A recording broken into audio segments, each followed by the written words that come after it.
What is up, everybody? This is Dark Macek with Brutally Delicious, coming at you with a review of Queensryche's brand new album, Digital Noise Alliance. So, I've been a fan of Queensryche for almost 15 years now, and like most fans, I kind of lapsed literally everything after Empire, but I've been a day one buyer of every single album they've done since Todd joined. And I'm very pleased to say this might be the best album they've done since the early 90s. As I sometimes do with bands that I love, tonight, baby, we're doing a track by track. Jumping right into things. Track 1, In Extremis. Holy shit, Casey Grillo is fucking killing it. Been a big fan of Camelot for a while, and I was thrilled when he joined the ranks of Queensryche. This song has a great chorus. It's kind of Empire style, but honestly, I think it's better. This is a great opener. I wouldn't be disappointed if this were in the set for the Judas Priest tour they're about to embark on. Chapters. The song sounds simultaneously modern and classic. More really great vocals, just what you expect from Todd. And this sounds a little more upbeat than a lot of the stuff on their past few albums, so a welcome change. Lost in Sorrow.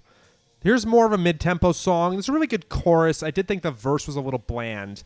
Pacing-wise, I think this is where you want a bit of a faster song, like Man the Machine from the last one.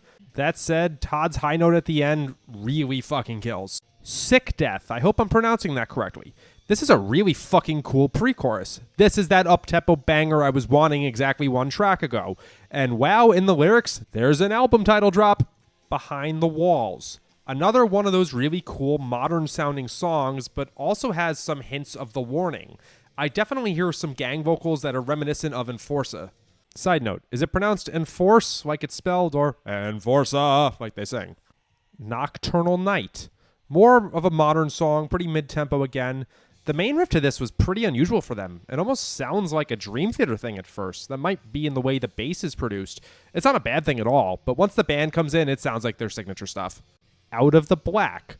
This is another modern one and sounds like something off of the last two Queensryche albums. There's some very nice songwriting here that is not at all derivative or throwbacky. Is that even a word? It's just really good modern metal with a killer vocalist. Forest. This is the single and a pretty odd choice for that. It's not at all representative of how the album sounds, even if it is a very beautiful song. Realms.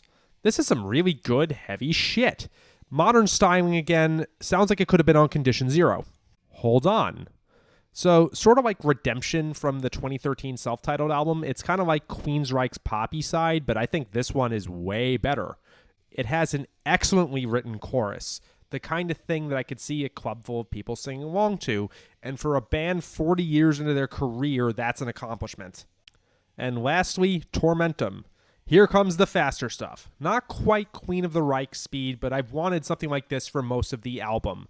As I've been saying a whole lot, the chorus is awesome, and what a great fucking vocal performance, Todd. I really cannot praise you enough. So overall, I think this is probably the best Todd album, and I have not disliked any of them. I fucking love Man the Machine. I love most of the 2013 album, especially Don't Look Back. And of course, Arrows of Time was an instant classic. That said, I have not been this excited about a Queensryche album since I spun the self-titled for the first time. And that one had its own kind of novelty because, as we all know, Queensryche sort of floundered for 20-some-odd years. I saw Queensryche open for Judas Priest in Newark back in March, and they did an entirely old-school set. They didn't even fucking play Silent Lucidity. And so we all love the top-down heavy set, but I'm seeing them in a week and a half at Nassau Coliseum, and I can honestly say I would not be disappointed if one or two of these hit the set. I haven't seen Queensryche headline since right before COVID in Boston.